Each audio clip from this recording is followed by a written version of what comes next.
my name's Steve Morris. I've written a book called Do It Yourself: A History of Music in Medway. This is Bob Collins. Hello. He co-wrote a book called The Kids Are All Square. So between us, we should know what we're talking about with Medway music. We may do. Yeah, definitely in your case. This video, we're having a chat about Bob's top 10 Medway records, and we have some visual aids here which we'll see in a second. Are we going through them in any particular order? Or? Well, I don't know. I'm not particularly. I thought, shall I do chronological, or is that just a bit anarchy? I don't know. Whatever. Well, just the first one. The first one. Well, the first one. Let's start with the wild card of the bunch, which, as I said to Stephen, is the one he won't actually recognise, because I'm not sure how many copies of this there are. There might be the only one. But this is an album by Chris Hearsey, called Reprisals, and he just thrust it into my hand one day and said, "Oh, there it is to this." Right. I since know that he has got another album which is actually on Spotify. But the thing about Chris is that he is the most low profile of all artists. He barely registers the fact that he exists anywhere, which is a shame because he's really good. Yeah. So this is an album. It's Chris used to be in the Some Sort, and as another prop, this is also they did a single which was I can't call it, but they Some Sort were an early 90s band, and they were quite, over the time they were really good. They were a bit of a Medway supergroup because they formed out of a few other bands. Phil Dillon was in them for a little while as well. And they were quite, a little bit swerve drivery, a bit, like that. They sounded like, a lot, but they were really good of their time. Chris was a really good songwriter. They kind of shared songwriting and singing. And then after that, even before that, he was the original drummer in the Love Family before Paul Ireland. Chris is a multi-talented person, plays guitar and drums and probably lots of other things as well. And it's an album, and it's just like a little DIY, home-produced, really sort of great nugget of stuff. The only other thing I was going to say about Chris is he plays live very rarely, but I managed to get him to play the first ever Homeless Man. He did a slot at the Granville Arms, which I think was very good to see. But, great. Unless you twisted arm, go out your way to kind of find him, you probably won't play anywhere either. But you should, Chris, you should. You won't even see this because I don't think he does the internet. So that's what it looks like. Okay, right. So that's number 1 or number 10 or one number. Okay, next. Right, the next. So I'm putting my hands on it right now. Now the thing when I was thinking about this, doing the top 10 albums, one of the things about that I was thinking is I am actually not a major avid collector of Medway music on record and CD. Right. Because I'm just so used to going out to see people live, and I always rather do that. And most bands tend to be much better live than they are on record. And that's certainly the case when you get to some of the early Medway bands who live were just phenomenal. But here's an exception, and this is really one of the best things: the flowing, which is now called Talk About Wonder. And now the flowing have been going, I've been aware of them for many years, since I started getting sort of back into Medway music around about sort of 2006-07. And although they had a band name, I was confused at first because I thought, well, there's only one guy, who are the flowing? And I think they were a band, and then they weren't, and then sometimes it was Dave and Sophie. But recently, in the last 2-3 years, it became a really lovely, fully fledged band, and I don't know if that was just like a very long-term plan or it was just like waiting until the right moment. But the band, the Flowing, are fantastic, just beautiful songs, and all put together in a really understated and beautiful way, kind of strange mixture of instrumentation. So you've got a ukulele and a French horn and obviously guitar, bass and stuff. But just beautiful music. And I went to the album launch of this, which was LV21, which I think was maybe 2 years ago. And that was one of the best gigs at Medway. It's just so special, and they're quite. What I like about them is that they really take care of their music.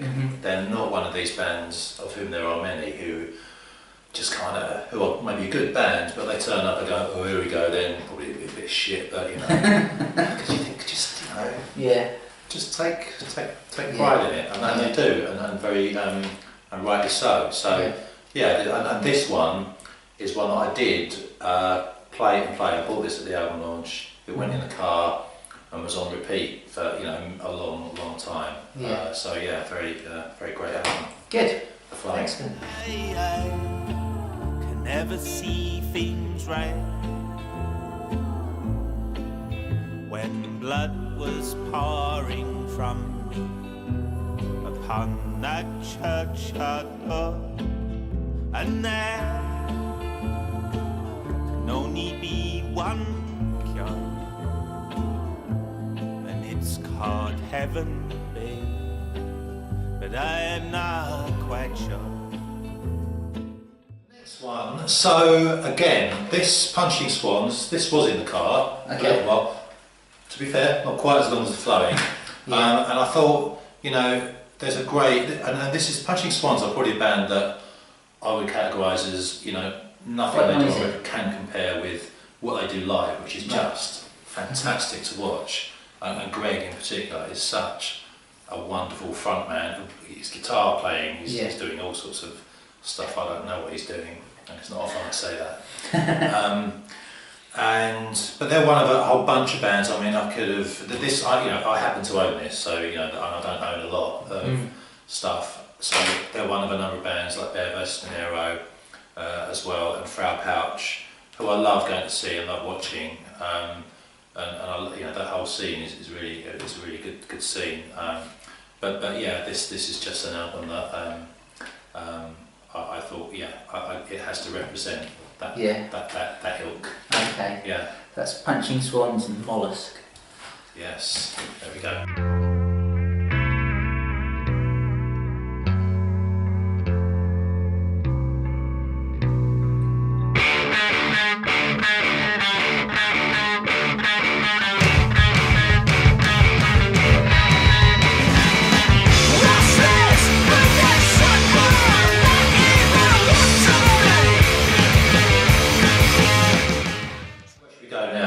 Just give a little passing mention. I also should say that in my choices I have decided to not include people that I have been in bands with, just because it will get too. So there's no dentists in this. No backslapping. Well, especially not anything that I've played on. But even so, I'm just going to wave these as an honourable mention to the That Family, early Stuart Turner, Echo Bikes and Coates, all kind of Okay. That they are really. That's all really great stuff, but I'm not including in my formal top 10. Although, again, an exception to that, because I have been in a band with Steve Moore and Rob Shepherd, but I had to include this. It's kind of the moment, and it's Rastco, and this is Arf and Rob from X Singing Loins, with Steve Moore and John Forrester making up the band. And I can't really describe in massive detail what they are just fantastic. There's two singers, Arf and Rob, they're just two singers, they sing a lot of harmony. Yeah. And they are just one of these rare combinations of people where they're two voices, although they're different, they just blend together like, it's kind of, there's a magic when they kind of sing together. They're both really good singers. And they write fantastic songs, and it's just, there's no great magic words to describe them. It's just a great album. Wonderful. And it's a tin box. Well, it's a tin box. I think this was just a promo thing they did for their gig. I think if you actually buy the album, I'm not sure it comes in that. No, so I be don't very have special. a tin box. I'm not I have a special. tin box. Well, you obviously know. It's the only album on my list that comes in a tin box. Public Infinite is one from Medway, so they don't qualify. And the way you go on dreaming, you think you were gonna see them, come on, squeeze out some feelings, go on, ring out your hearts. Right, now we're going back in time a bit. Yeah, we are going back in time, and I've kind of, we'll dart around the issue a bit here. Yeah, I've kind of saved all the old ones till last, not because, only because they're in vinyl and on the bottom of the pile. Yeah. So as I was talking earlier about bands being better live than they were on record, that certainly applies. When I used to go to see Milkshakes and the Prisoners, who the Milkshakes were the very first local band I saw, and Prisoners were one of the the next back in 1982 when I was a tender youth. And I chose the Prisoners' first album. I could have chosen any one of their first three, and I used to have the last Four Fathers on vinyl. I just couldn't find it. I must have lent that to someone. If you've got it, anyone watching. This is their first album, called A Taste of Pink, and this is just a band being mic'd up and playing their set live. There's no frills, and it's kind of raw, like for them in a way that it's. I think when bands do their first album, they don't really know what they're going to sound like. They don't have a kind of concept of themselves often.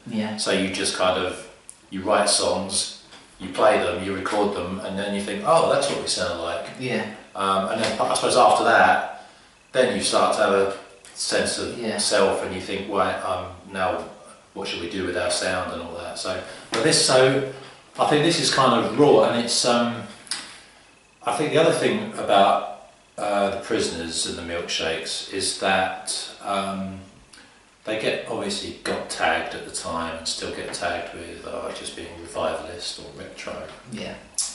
And that they are definitely not in the same way that a lot of bands at that time were absolutely 60s revivalists. They would study the clothes and study the records, and they invented themselves as that kind of band. Whereas Milkshakes and Prisoners they got to be that way through a much more, I think, organic process. So Prisoners would have started just like a jam. They were just jam and new wave and the Vapors, and this is just like a natural kind of expression of who they are. And they name themselves after a Vapors song, but it's got there's a great kind of variety of stuff on here. It's got a lot of different sounding. I think the Prisoners got into this kind of what you might think the typical Prisoners sound, the kind of that shuffly kind of groove thing, and there's not a huge amount. There's some of that on here, but there's great kind of pop songs, and there's kind of hard, I was going to say hard rocking, which sounds a bit rubbish, but things like Better in Black, which is the opening track. When that opening riff is just, what a way to start an album. It's great. So that's The Taste of Pink. Brilliant. By the Prisoners.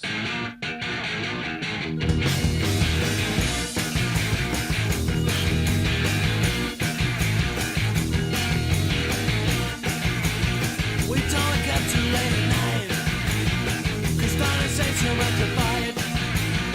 Don't cage me in sunlight.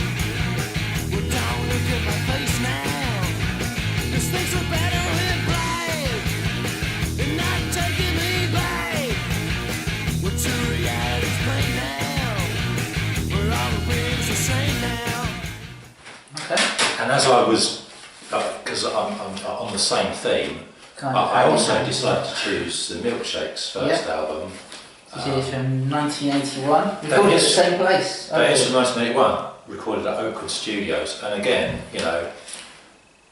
both like Graham and Alan, Billy and Mickey, both through the years they have learnt how to kind of hone in on exactly the sound they want, and they've got very skilled at it and very good at it.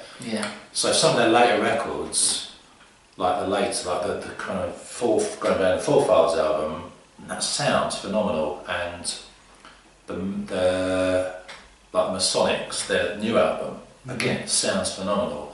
This doesn't sound phenomenal at all. And when I bought it, I was kind of quite disappointed, because I thought they're so incendiary live. They've just had, you can't, unless you can't, imagine that they were just so good. Not tight, not big and powerful, but just they packed such an energy, and it was just like, wow, it really kind of was kind of. And they don't get it on here, but it took them years to get that. But it's still a great album to listen to, and also some kind of like the Prisoners, there was, the Milkshakes developed out of punk with the hot rivets, from Billy. And there was an element of, when he joined the Milkshakes, and then him and Mickey they contrived this kind of Beatles at the Star Club and our earlier sort of diddly sound, but there are still traces of it in their first album of that kind of punk new wave. Yeah. That it's almost like there's traces of post-punk in there. Yeah. And I particularly like the opening track on it is called "She'll Be Mine." Yeah. And if you listen to that, the introduction of that before the scene comes in, there's like one of the most archetypal kind of awkward, angular post-punk bands, the Fire Engines from Edinburgh. Yeah. And it could be until the scene comes in, it could be the Fire Engines, right. Which is you might think it's a bizarre thing to say about the Milkshakes, but it's there we are, the Milkshakes, the Milkshakes. Right.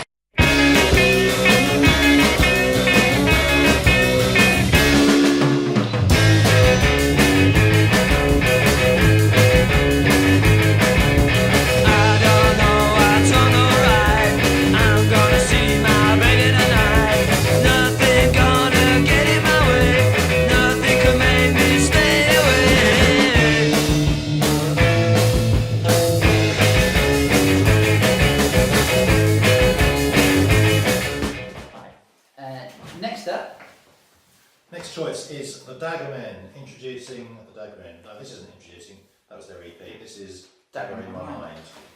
And so the Dagger Men were a band that came along a couple of years. They came along just after the Dentists, and they were very much like the, although they weren't, David was the younger brother of Jamie, but they were like the Milkshakes and the Prisoners' younger brothers, and they were a bit more brash, and sometimes they used to drink a lot, as we all did, and sometimes their performances could be ramshackle, but most of the time their performances were absolutely fantastic, and I loved them. Yeah. Not many people loved them. Ian Smith loved them as well. He wrote the sleeve notes after this album, and they were very simple, basic but great songs. They just turned the guitars up a bit and went for it. There was a lot, and this was the first time anyone had heard Wolf Howard drum, and he was and still is just a phenomenal drummer. And when they were on their metal, they were just fantastic fun. Yeah. They didn't last very long. This is their only album, and yeah, it's great. It's great. Brilliant.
So they've been going for quite a few years, as you know. Now I think they're one of these bands which is kind of unusual.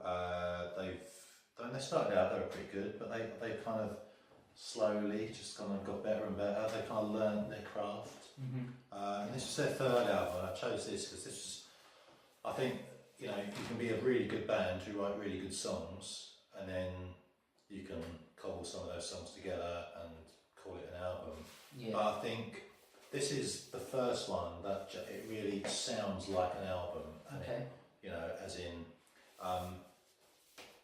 there's a real variety of sounds, a variety of styles, and it just kind of, when you go track one, track two, it just makes it kind of made sense, and there's a lot of, you know, they really got good at arrangements, and you know, it starts out with this bank of harmony vocals, and you know, it's just a very well put together. It's like the opposite of garage rock, simple basic, and I've, you know, I've got time for all approaches to life and music. It's just, it's just a nice album. It's on very nice heavy vinyl as well.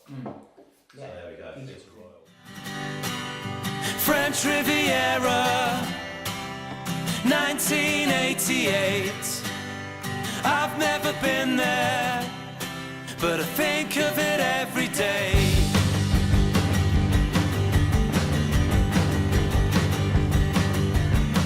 French Riviera, 1988. I'll say what I think, let me tell you, it's the best till last. Okay. The Claim, Black Path. The great shame of the Claim is that they never actually got to record more stuff. They were going for quite a long time, as long as the dentists didn't have as much luck as we did. We didn't have huge amounts of luck, but we had a bit.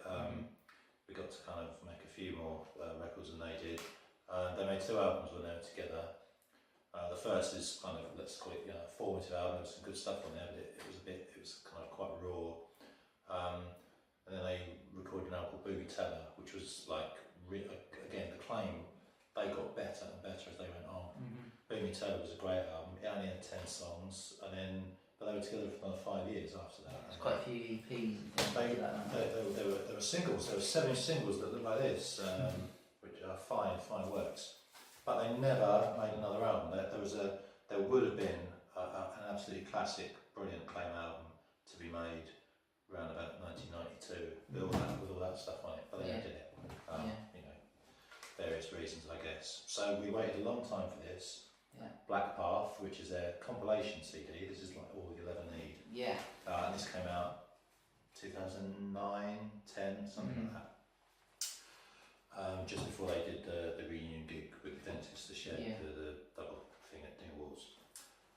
And I just think they are, again, it's like I'm bigging up my mates, but they are just, this is such exceptional quality, their songs, and everything about them was just absolutely brilliant, and they stand up with any of the great guitar pop bands of the 80s and 90s without any doubt.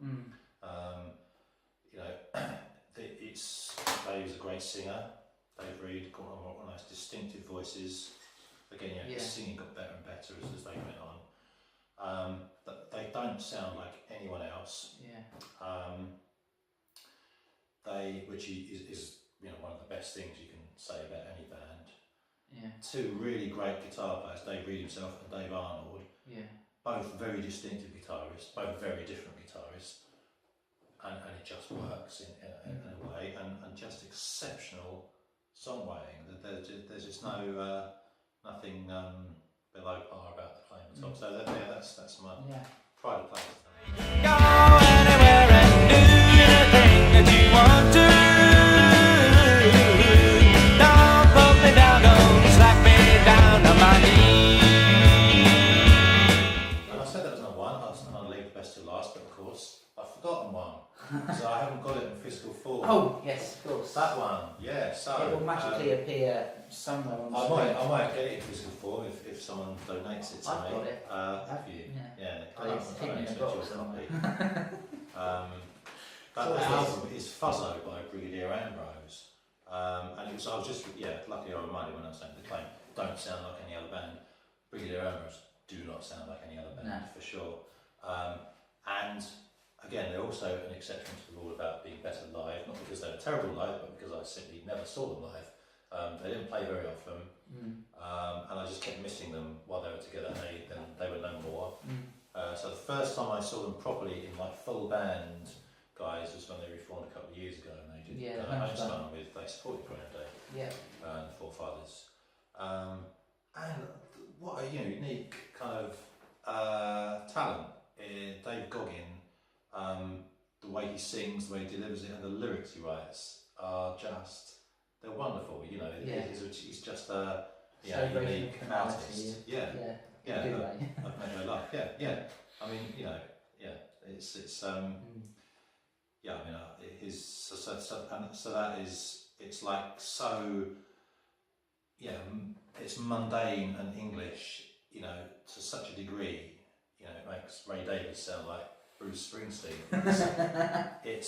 But it's wonderful. It's wonderful Yeah. because it's this. You know, it's just a real unique thing. Chatham High Street, all bloated and impossible.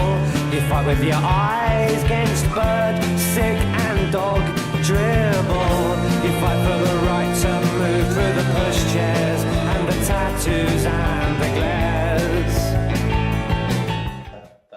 That's 10. That concludes my Medway top 10. Excellent. Hope you enjoyed it. Thanks very much, Bob. You're very welcome. We'll be back again some other time, Yes. I expect. Probably having a chat about something else. Yeah, maybe. Who knows? Okay. Bye for now.